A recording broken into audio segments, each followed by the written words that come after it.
Meet the Acrocanthosaurus, also known as the Acro.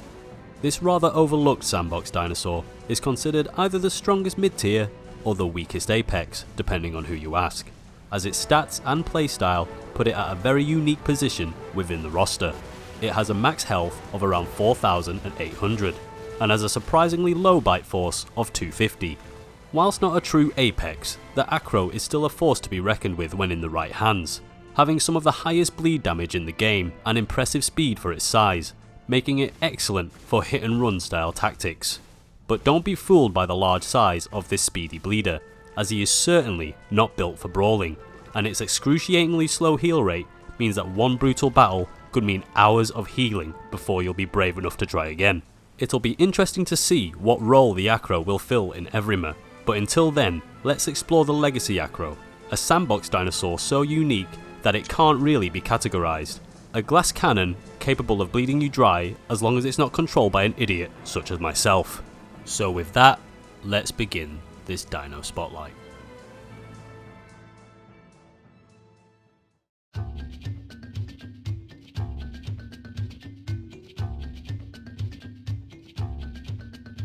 The journey began with me meeting my adventure buddy once more and immediately breaking my leg. Whilst I healed, I hoped their company would aid me in keeping me alive and help me win some fights. Spoiler alert, it didn't, and I may as well tell you now that if you came here for high level Acro gameplay, you're in the wrong place, and always have been. Thankfully, seeking out friends as the Acro is quite easy, thanks to their fast default trot speed, only being beaten by the Herrerasaurus. This allows us to travel long distances relatively quickly, whilst keeping ahead of those who could give us some real trouble, and its sharp turn radius makes it more efficient at dealing with smaller dinosaurs trying to eat our butts. This manoeuvrability means that Acro is an excellent pick for players who want to have speed without sacrificing size. But don't make the mistake of thinking that you have endurance for days, as it only takes a few minutes of sprinting before you need to take a rest, having about the same level of stamina as a pensioner trying to conquer a flight of stairs. This means that stamina management is one of the most vital factors in an Acro's ability to survive, something that I failed to adjust to. But more on that later. For now, let's take a look at the Acro's design. As you can see, once again, the male steals the show with its bright blue colours, while the female maintains a less performative existence. Acros in the aisle, despite being labelled as sandbox dinosaurs, do actually have their mechanics present, being able to nest, sniff and die, just like their more complete brethren. Back to the session, and we finally came in contact with what we thought could be our first hunt, and that was a Therizino. This ended up being a terrible mistake, as 1, this is a terrible matchup for an Acro of my skill level, and 2, my internet was causing the Theri to teleport all over the place, and it was only a matter of time before we were folded like an omelette.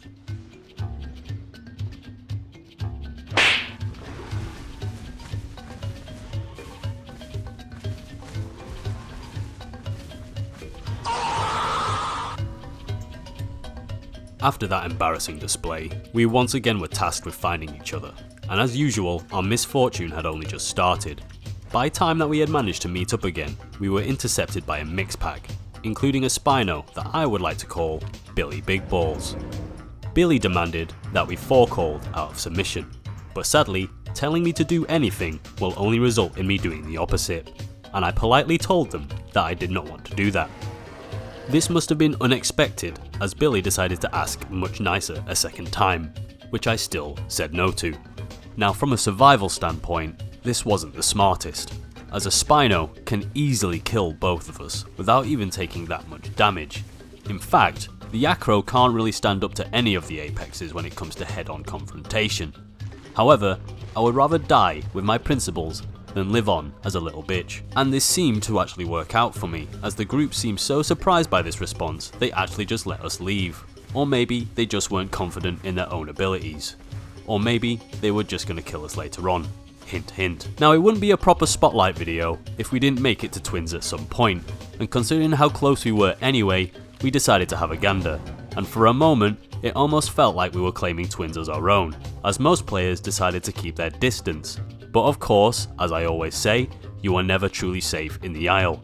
As mentioned before, Acros aren't really built for head-on combat, and have about the same level of tankiness as a balloon, much better suited for ambush and hit-and-run gameplay, but you are foolish to expect that from me here, and it was only a matter of time before we met our grisly fate again, only this time being abandoned by my partner in crime in the heat of battle.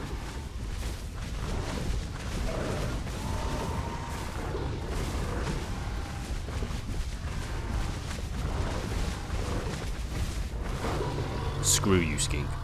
So while we wait for me and my traitorous friend to meet up once more, let's take a quick look at the real Acrocanthosaurus. The Acro was an apex carnivore of the early Cretaceous, famously known for its ridged spine, likely used for either the support of back muscles for strength or even display. It was known to grow up to 38 feet long, making it almost rival the T-Rex in size.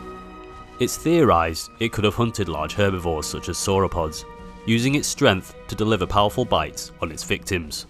The Acro possessed numerous thin, sharp teeth, designed for slicing flesh rather than crushing bone, which makes it no surprise why it fits the role of the bleeder in the Isle. So after that little educational segment, you can see that myself and Judas had reunited, and the Isle gods finally decided to bless us with some actual sunlight, perhaps in hopes it would stop me from strangling the life out of this cowardly iguana.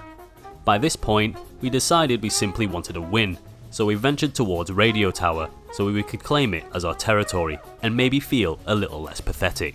While we were on our way, we were taunted by a galley, and regardless of how speedy this Acro may be, there was no chance we could catch it, and that didn't stop us, however, from acting like we could.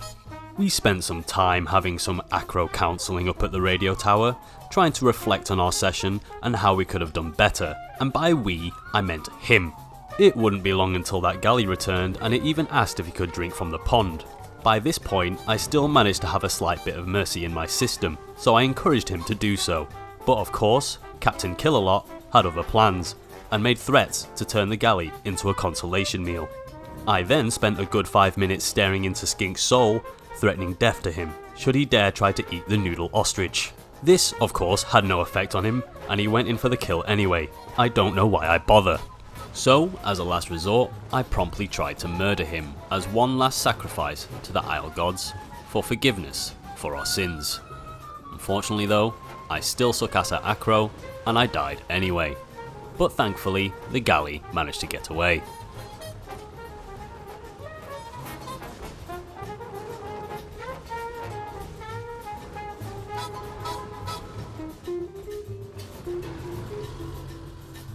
One day, Skink, I promise you will answer for everything that you've done.